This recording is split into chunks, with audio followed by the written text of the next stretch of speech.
नमस्कार। आकाशवाणी से दोपहर समाचार के साथ मैं लवली निगम।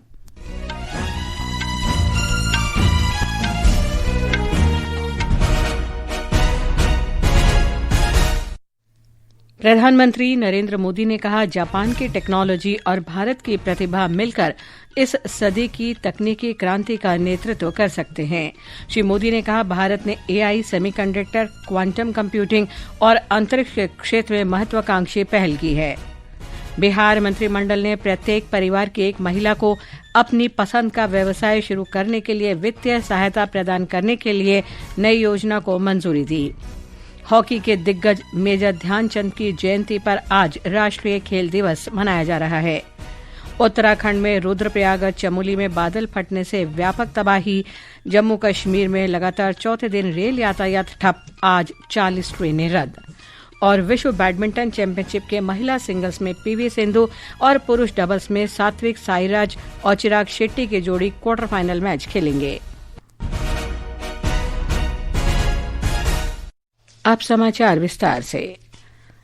प्रधानमंत्री नरेंद्र मोदी ने कहा है कि जापान की टेक्नोलॉजी और भारत की प्रतिभा मिलकर इस सदी की टेक क्रांति का नेतृत्व कर सकते हैं। टोक्यो में जापान आर्थिक मंच को संबोधित करते हुए श्री मोदी ने कहा कि जापान टेक्नोलॉजी का और भारत प्रतिभा का पावर हाउस है। जापान टेक पावर हाउस है और भारत एक टैलेंट पावर हाउस है। भारत ने AI, semiconductor, quantum computing, biotech और स्पेस में बोल्ड और एम्बिशियस इनिशिएटिव लिए हैं। जापान की टेक्नोलॉजी और भारत का टैलेंट मिलकर इस सदी के टेक रिवॉल्यूशन का नेतृत्व कर सकते हैं। प्रधानमंत्री ने कहा कि रक्षा और अंतरिक्ष क्षेत्र के बाद भारत परमाणु ऊर्जा क्षेत्र के दरवाजे निजी क्षेत्र के लिए खोल रहा है। प्रधानमंत्री ने कहा कि भारत निवेश के सबसे भरोसेमंद बाजार के रूप में विकसित हो रहा है। श्री मोदी ने कहा कि जापान की कंपनियों ने भारत में $40 बिलियन से ज्यादा का निवेश किया है। जापानी कंपनियों ने भारत में $40 बिलियन से ज्यादा का निवेश किया है। मात्र पिछले 2 वर्षों में $13 बिलियन का प्राइवेट इन्वेस्टमेंट हुआ है। जेबीआईसी कहता है कि भारत सबसे प्रॉमिसिंग डेस्टिनेशन है। जेट्रो बताता है कि 80% कंपनियां भारत में एक्सपांड करना चाहती और 75% ऑलरेडी मुनाफे में है। यानी in India capital does not just grow, it multiplies. प्रधानमंत्री ने कहा कि जल्द ही भारत दुनिया की तीसरी सबसे बड़ी अर्थव्यवस्था बन जाएगा।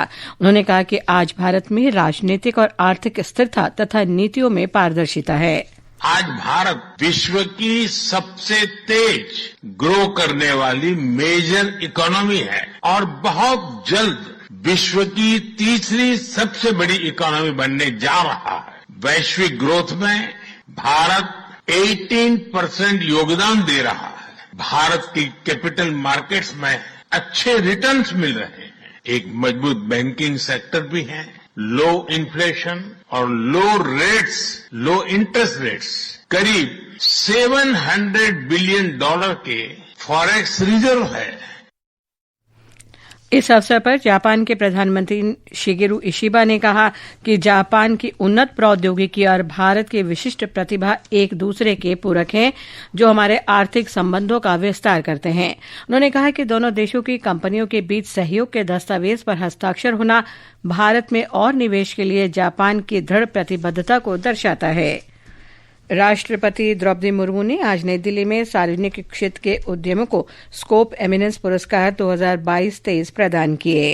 राष्ट्रपति मुर्मू ने कहा कि आर्थिक और वित्तीय योगदान के अलावा केंद्रीय सार्वजनिक क्षेत्र के उद्यमों ने राष्ट्रीय लक्ष्यों को महत्व देते हुए संतुलित और समावेशी विकास को प्राथमिकता दी है।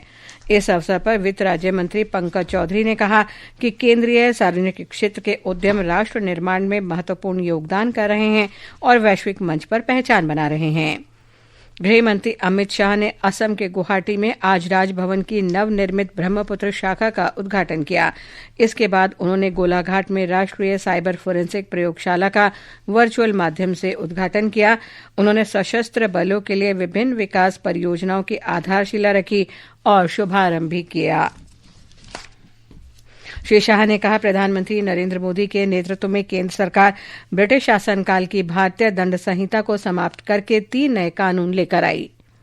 हमने अंग्रेजों के बनाए हुए 3 कानूनों को समाप्त कर आपराधिक न्याय प्रणाली के 3 नए भारतीय कानूनों को इंट्रोड्यूस किया है और उसमें विज्ञान के आधार पर, एफएसएल के आधार पर पुलिस की जांच और गुनहगारों को सजा दिलाने का प्रयास, इस पर अहम बल दिया है।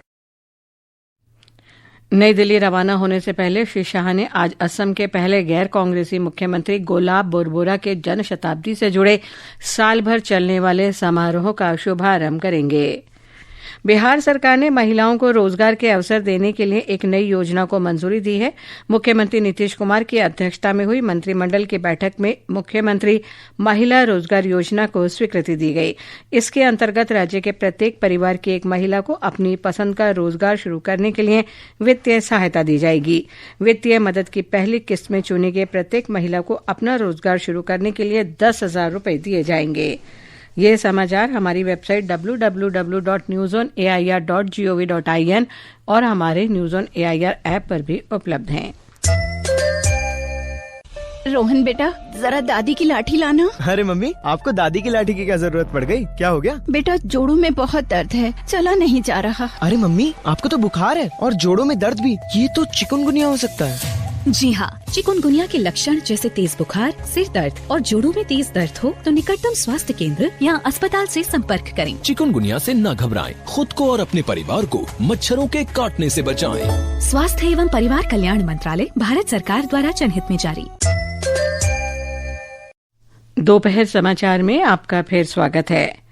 हॉकी के दिग्गज मेजर ध्यानचंद की जयंती पर आज राष्ट्रीय खेल दिवस मनाया जा रहा है।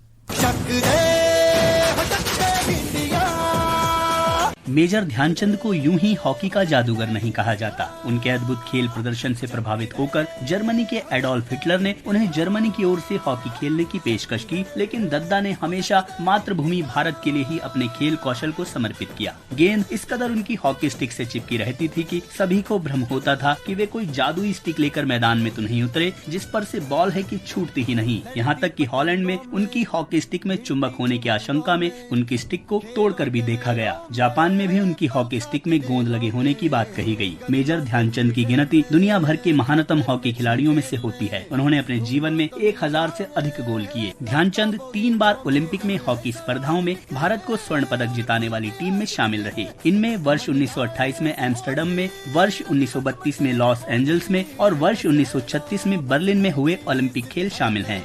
Final of the Olympic hockey. The wonderful Indian team in the white shorts so far have scored 30 goals to 0 in the tournament, are playing Germany. 1932 के लॉस एंजल्स ओलंपिक खेलों में जब भारत ने अमेरिका को 24-1 से हराया तो एक अमेरिकी अखबार ने लिखा कि भारतीय हॉकी टीम तो पूर्व से आया कोई तूफान थी। उसने अपने वेग से अमेरिकी टीम के 11 खिलाड़ियों को ध्वस्त कर दिया। भारत सरकार ने मेजर ध्यानचंद को वर्ष 1956 में पद्म भूषण पुरस्कार से सम्मानित किया। समाचार कक्ष से मैं मुकेश कुमार बल।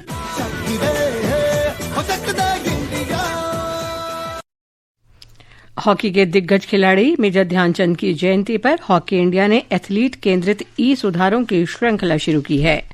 इन प्रमुख पहलों में खिलाड़ियों के लिए डिजिटल पहचान पत्र जारी करना, पंजीकरण और सत्यापन प्रक्रियाओं को सरल बनाना शामिल है। ये पहचान पत्र हॉकी इंडिया सदस्य इकाई पोर्टल से डाउनलोड किए जा सकते हैं। हॉकी इंडिया ने डिजिलॉकर को भी पूरी तरह से एकीकृत कर दिया है, जिससे हॉकी इंडिया राष्ट्रीय चैंपियनशिप के सभी प्रमाण पत्र खिलाड़ियों को उपलब्ध होंगे। इनमें पिछले 5 वर्षों के प्रमाण पत्रों को भी प्राप्त किया जा सकता है। एक और डिजिटल प्लेटफॉर्म एथलीट प्रबंधन प्रणाली को खिलाड़ियों के प्रदर्शन पर नजर रखने और टूर्नामेंट डेटा का प्रबंधन करने के लिए शुरू किया गया है। हॉकी इंडिया ने खिलाड़ियों को सशक्त बनाने के लिए राष्ट्रीय टीम के बेरोजगार खिलाड़ियों को 2 लाख रुपए के अनुदान देने की घोषणा की है। आलोक की रिपोर्ट के साथ समाचार कक्ष से आकर्षिता सिंह।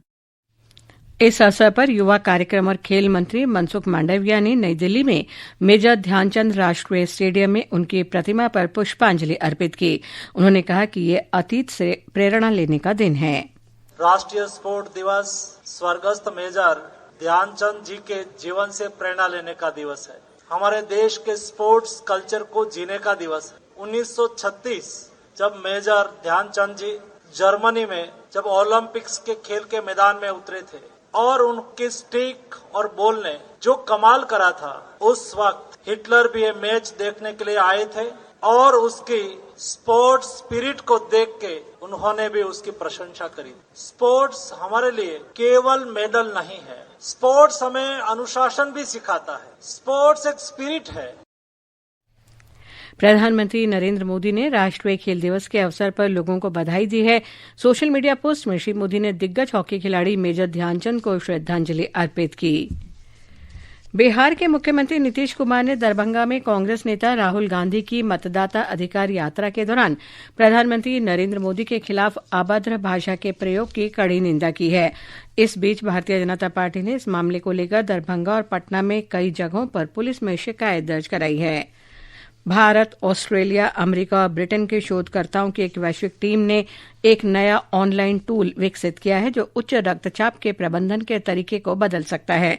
इससे डॉक्टर प्रत्येक मरीज के लिए उसके रक्तचाप को कम करने की आवश्यकता के आधार पर उपचार चुन सकेंगे।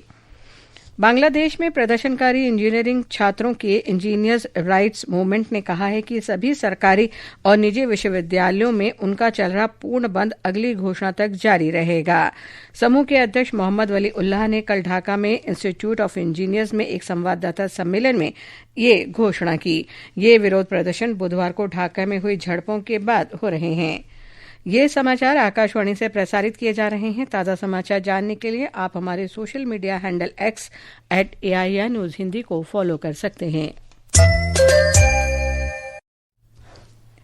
रुद्रप्रयाग और चमोली जिलों में बादल फटने से भारी नुकसान हुआ है। प्रभावित इलाकों में राहत और बचाव कार्य युद्ध स्तर पर जारी हैं। उत्तराखंड के कई जिलों में लगातार हो रही मूसलाधार बारिश से जनजीवन बुरी तरह अस्त व्यस्त हो गया है। पिथौरागढ़, चंपावत और बागेश्वर जिलों के सभी स्कूल और आंगनवाड़ी केंद्र आज बंद कर दिए गए हैं। हिमाचल प्रदेश में भी सक्रिय मानसून से जनजीवन बुरी तरह प्रभावित हुआ है। जम्मू और कश्मीर में जम्मू संभाग में रेल यातायात प्रभावित हुआ है। जम्मू से आने जाने वाली 40 रेलगाड़ियों को रद्द कर दिया गया है। प्रदेश में सड़क संपर्क भी प्रभावित हुआ है। अचानक आई बाढ़ और मिट्टी के कटाव के बाद पुल संख्या 17 पर कठुआ माधोपुर पंजाब डोन लाइन पर रेल यातायात पूरी तरह से स्थगित है। जम्मू श्रीनगर राष्ट्रीय राजमार्ग 270 किलोमीटर लंबा हिस्सा उधमपुर जिले में जखैनी और चनैनी के बीच कई स्थानों पर भूस्खलन के कारण बंद है। मौसम विभाग ने आज कुछ स्थानों पर हल्की बारिश या गरज के साथ छींटे पड़ने का अनुमान लगाया है। आकाशवाणी समाचार के लिए जम्मू से मैं एन गुलशन रैना। जम्मू संभाग के सभी सरकारी और निजी स्कूल भी कल तक बंद रहेंगे। बैडमिंटन खिलाड़ी पीवी सिंधु BWF विश्व चैंपियनशिप के क्वार्टर फाइनल मैच खेलने के लिए पूरी तरह तैयार हैं। सेमीफाइनल में जगह बनाने के लिए उनका सामना पेरिस के एडिडास एरिना में इंडोनेशिया की पुत्री कुसुमा वरदानी से होगा। पुरुष डबल्स के क्वार्टर फाइनल में आज सात्विक साईराज रंकी रेड्डी और चिराग शेट्टी का सामना दूसरी वरीयता प्राप्त मलेशिया की आरोन चिया आर्सोवुइक की जोड़ी से होगा। एशिया कप हॉकी के उद्घाटन मैच में आज बिहार में मलेशिया ने शानदार प्रदर्शन करते हुए बांग्लादेश को 4-1 से हरा दिया। भारत आज अपना पहला मैच चीन के साथ खेलेगा। भारतीय शेयर बाजार आज दोपहर के कारोबार में सपाट काम कर रहे थे। सेंसेक्स 29 अंक बढ़कर 80,109 पर और निफ्टी 24 अंक बढ़कर 24,508 पर पहुंच गया। अंत में मुख्य समाचार एक बार फिर। प्रधानमंत्री नरेंद्र मोदी ने कहा, जापान की टेक्नोलॉजी और भारत की प्रतिभा मिलकर इस सदी की तकनीकी क्रांति का नेतृत्व कर सकते हैं। श्री मोदी ने कहा, भारत ने AI, सेमीकंडक्टर, क्वांटम कंप्यूटिंग और अंतरिक्ष के क्षेत्र में महत्वाकांक्षी पहल की है। बिहार मंत्रिमंडल ने प्रत्येक परिवार की एक महिला को अपनी पसंद का व्यवसाय शुरू करने के लिए वित्तीय सहायता प्रदान करने के लिए नई योजना को मंजूरी दी। हॉकी के दिग्गज खिलाड़ी मेजर ध्यानचंद की जयंती पर आज राष्ट्रीय खेल दिवस मनाया जा रहा है। उत्तराखंड में रुद्रप्रयाग चमोली में बादल फटने से व्यापक तबाही। जम्मू कश्मीर में लगातार चौथे दिन रेल यातायात ठप, आज 40 ट्रेन रद्द। और विश्व बैडमिंटन चैंपियनशिप के महिला सिंगल्स में पीवी सिंधु और पुरुष डबल्स में सात्विक साईराज रंकी रेड्डी और चिराग शेट्टी की जोड़ी क्वार्टर फाइनल मैच आज खेलेंगे। इसके साथ ही दोपहर समाचार का ये अंक समाप्त हुआ। नमस्कार।